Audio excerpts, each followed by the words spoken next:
Hi everyone, welcome back. அன்றைக்கி என்ன பண்ணியிருக்கேன் அப்படின்னா, நார்மல் கம்ப்யூட்டருக்கு யூபிஎஸ் யூஸ் பண்ணுவோம் இல்லையா, அதில் இது மாதிரி பேட்டரி தான் 7AHல 12 வோல்ட்டில் யூஸ் பண்ணுவோம்.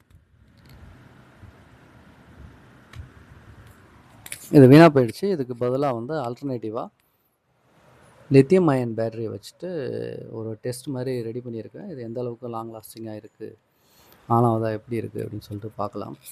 ஆக்சுவலி இந்த பேட்டரிஸ் எல்லாமே வந்து பழைய ஓல்டு லேப்டாப் பேட்டரிஸ் இருக்கு இல்லையா, அதுலேருந்து எடுத்து டெஸ்ட்டுக்காக பண்ணியிருக்கேன்.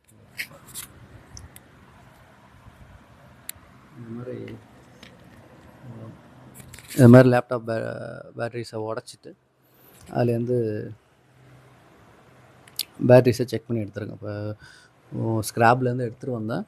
பார்த்திங்கன்னா ஏகப்பட்ட பேட்டரி, இது எல்லா பேட்டரியுமே வந்து ட்ரை, இல்லைன்னா வந்து சும்மா ஒரு 0.5 வோல்ட் 1 வோல்ட் இருக்குது. எதையுமே வந்து யூஸ் பண்ண முடியாது. இதில் தேர்னது இந்த 6 பேட்டரி தான்.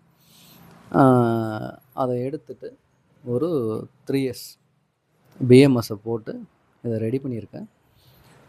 இதில் இருந்த பின்னை கட் பண்ணி இதில் அட்டாச் பண்ணி இதில் வந்து ஃபிக்ஸ் பண்ணிட்டேன்.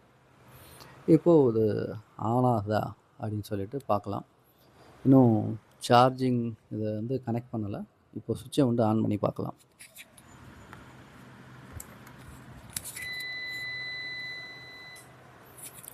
ஆன் ஆகிடுச்சு. நான் இன்னும் லைவாக செக் பண்ணலை, எவ்வளோ நாள் நிற்கிது, எவ்வளோ ஹீட் ஆகுதா, இல்லை வேறு ஏதாவது பிரச்சனை வருதா அப்படின்னு சொல்லிட்டு. அதை ஒரு லாங் டைம், ஒரு 1 வீக் 10 டேஸ் யூஸ் பண்ணிட்டதுக்கப்புறம் தான் நம்மளால் அது வந்து சொல்ல முடியும். அதையும் நான் செக் பண்ணிவிட்டு உங்களுக்கு வந்து வீடியோ போடுறேன். இப்போ சார்ஜிங்கும் ஆகுதா அப்படின்னு சொல்லிட்டு பார்க்கலாம்.